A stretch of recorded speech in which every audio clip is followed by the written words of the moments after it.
What's good, YouTube?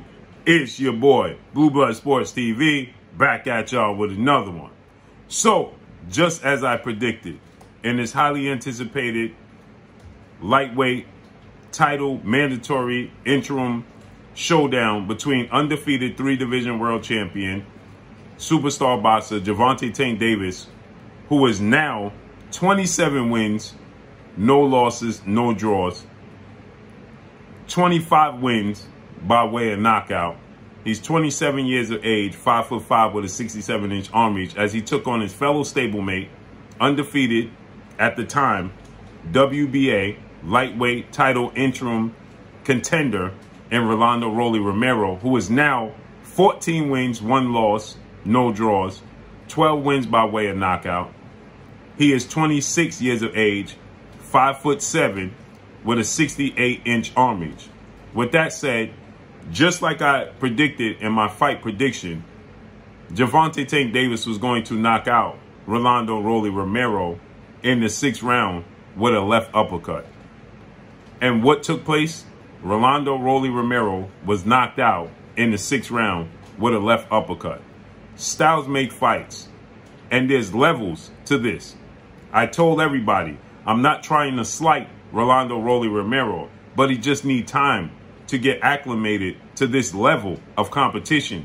Going into this fight, he had never even had a press conference, let alone a big fight of this magnitude. Now the fight, it played out just like I thought, because I felt like the unorthodoxness, the awkwardness, the style of Romero was going to be an issue for Tank in the beginning. Not that Tank was going to be having tons of problems, but he just had to get adjusted to Romero's style, okay? And so he was fighting Rolly on the back foot. And this is what I tell y'all about Gervonta Tank Davis, that he has no weaknesses. His weakness was always his self in between fights. I told you guys, I think that there's 3 guys that could beat Gervonta Tank Davis.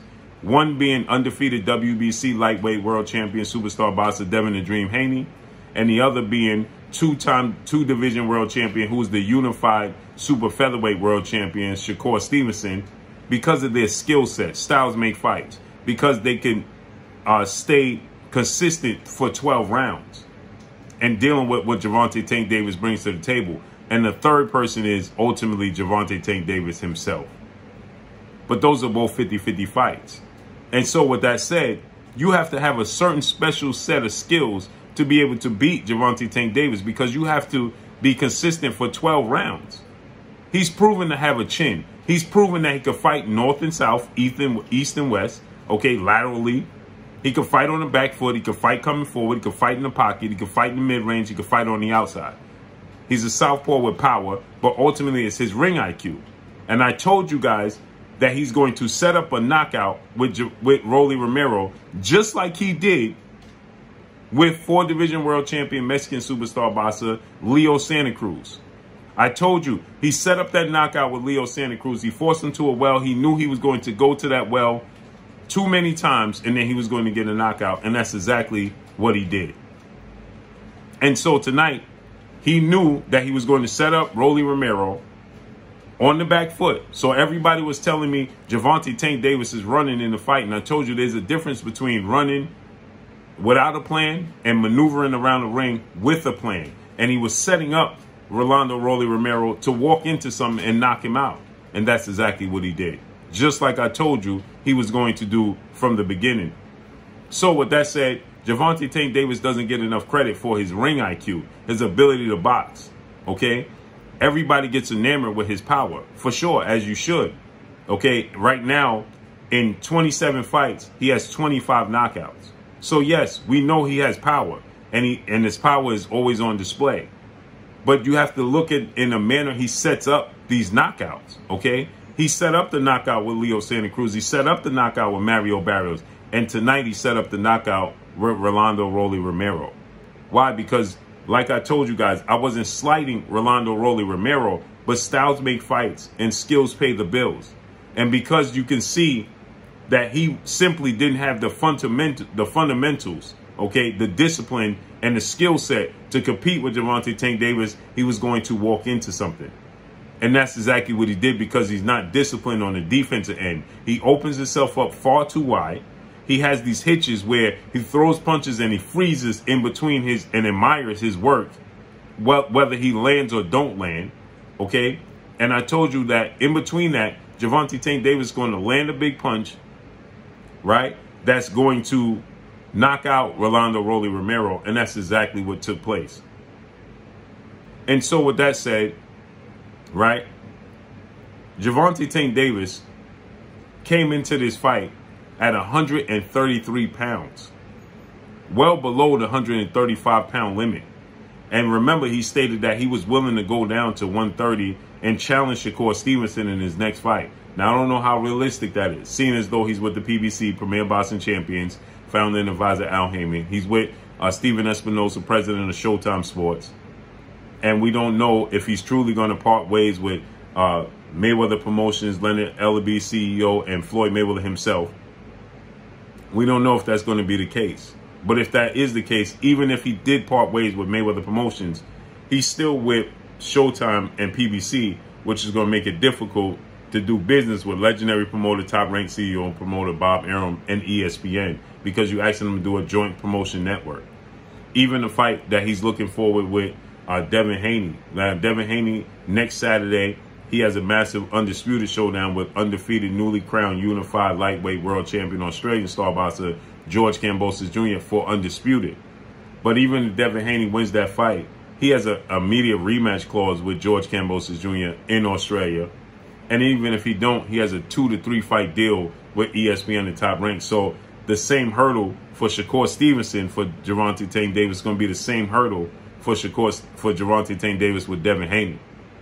And the same hurdle for him, the fight that his coach, well-renowned trainer, mentor, father figure in Coach Calvin Ford, stated that they wanted two-time Olympic gold medalist, 3-division world champion, former unified lightweight world champion, Ukrainian superstar boxer Vasyl High-Tech Lomachenko, okay? Vasyl Lomachenko is with Top Rank at ESPN. So there's another guy who was in attendance tonight that it seems like it would be easier to make, and that's former WBC featherweight world champion, superstar boxer, Mr. Gary Russell Jr. Now, he suffered some major losses as of late. He lost his little brother last year. He lost his father and his oldest brother this year. But Gary Russell Jr. was in attendance. Gary Russell has been calling for this fight. Gary Russell recently lost his belt to Mark Maceo, but he suffered a major shoulder injury in that fight. He had shoulder surgery, and he's been calling for a fight with Tank Davis for quite some time. And he's from the D.C. area. Tank is from the Baltimore area, DMV. So it makes sense. I believe that that fight is more realistic. Now, there's another guy who was in attendance as well, and that's undefeated rising lightweight superstar Mexican title contender in Ryan Garcia, who was talking up a fight. And Leonard Ellaby and Mayweather Promotion was trying to make a fight with Ryan Garcia and Tank Davis last year, and Ryan Garcia and his team just simply didn't oblige, okay? Now, he was in attendance, and obviously he wants to be in the mix, and he's saying that that's a fight he would love to have, but we have to actually see him accept the fight, because we haven't seen Ryan Garcia accept anything as of late. So with that said, we have to see what's next for Gervonta Tank Davis. But I told you he's going to get a highlight reel knockout over Rolando Rolly Romero, and that's exactly what he did. And I told you what the punch was and what round it was going to be, and that's exactly what took place. Rolly Romero made a good case for himself, because he talked his way into a big fight. He sold this fight. People was interested to see if he actually could follow through. And, in the first, he's very awkward, very unpredictable, very aggressive. And he does have power. He's strong. And so with that said, moving forward, people still want to see Rolly in fights, because he's going to talk. He's going to sell tickets, okay? So people still going to want to see Rolando Rolly Romero in fights, okay? He's not going to take a major step back. There's a difference in talent and skill level, and he needed to learn moving forward. And hopefully he's learned his lesson. We'll see what takes place with him moving forward as well. But as I told you, Gervonta Tank Davis 6-round knockout over Rolando Romero came to fruition. But that's all I got for y'all. Make sure you hit the like button. Drop a comment in the comment section. Let me know what y'all think. Y'all already know what it is. It's your boy Blue, Blue Blood Sports TV. Hate, like, comment, and subscribe. You haven't subscribed, hit the subscribe button, hit the like button, hit the bell icon to get all the new notifications. Follow me on Instagram at Blue Blood Sports TV, all in one word. Y'all already know what it is. Shout out to the entire LDBC. Shout out to New Media. Shout out to Black Media Row. Make sure you like and share these videos. That's all I got for y'all. Peace.